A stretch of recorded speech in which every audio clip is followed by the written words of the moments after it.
Okay. Bodega Part Uno. Oh. I'm hoping that this is going to be like Gentleman Broncos. You'll see. All right. Okay. Can we just interrupt anytime? Of course, okay? no, feel free. Okay. As bars go, the Shit Rivet Tavern took sleazy and redefined the word. A trio of Spurlupian strippers outnumbered the lone customer, but ground the pole on stage with real menace regardless. I love it. Hang on a second. Hang on.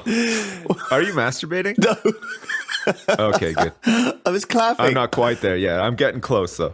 Behind the chrome-top bar, hunched and moodier than a mork beast, Jargel Floop gazed dully at the tiny vid screen embedded in his left forearm.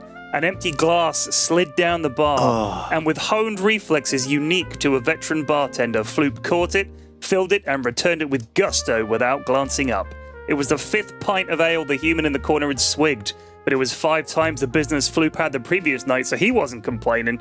After a spell, the melancholy was broken when the front doors creaked open.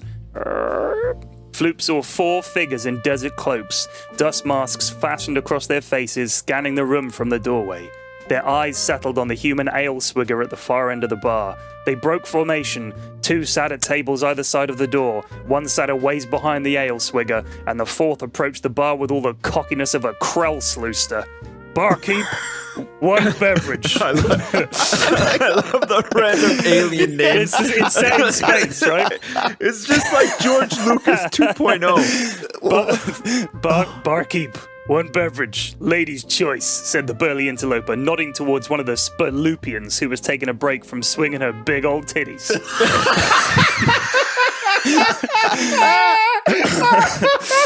Oh, shit! Out of nowhere! The Spurlupian Titties!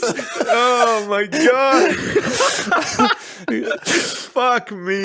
Give him 2 fingers of fuck monster, Floop, she slurred. Oh,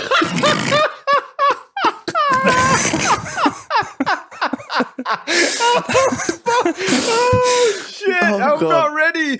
I was not prepared.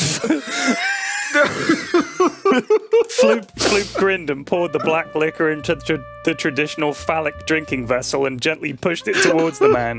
Leaning in close, the stranger peeled back his face mask, revealing row after row of razor-sharp, off-world combat teeth. Oh, yes. He had no way of knowing Floop was odontophobic, so it really was just one of those weird coincidences typical of a space saloon. Put the chompers away, mister. Can't you see my friend here is odontophobic? Said the ale swigger from the corner.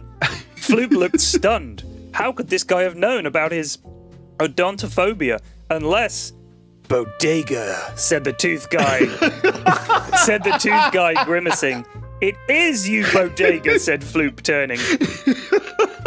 He'd not recognized his old compadre and cursed himself for it. Bodega always had money, and he could have charged 5 skrells for the ales instead of 3.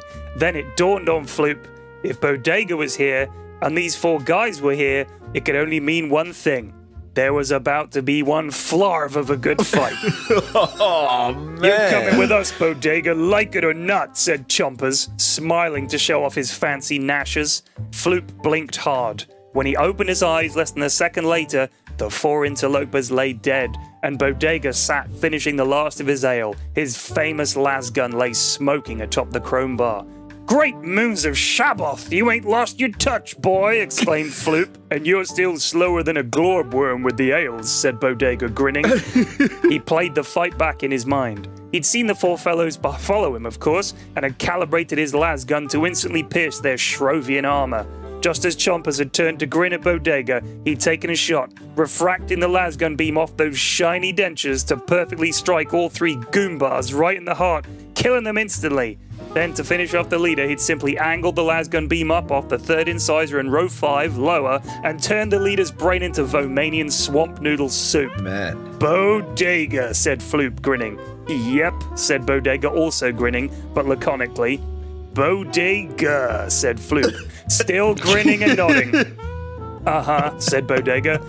Bodega, said Floop, still grinning. Okay, this was getting weird, so Bodega paid and left.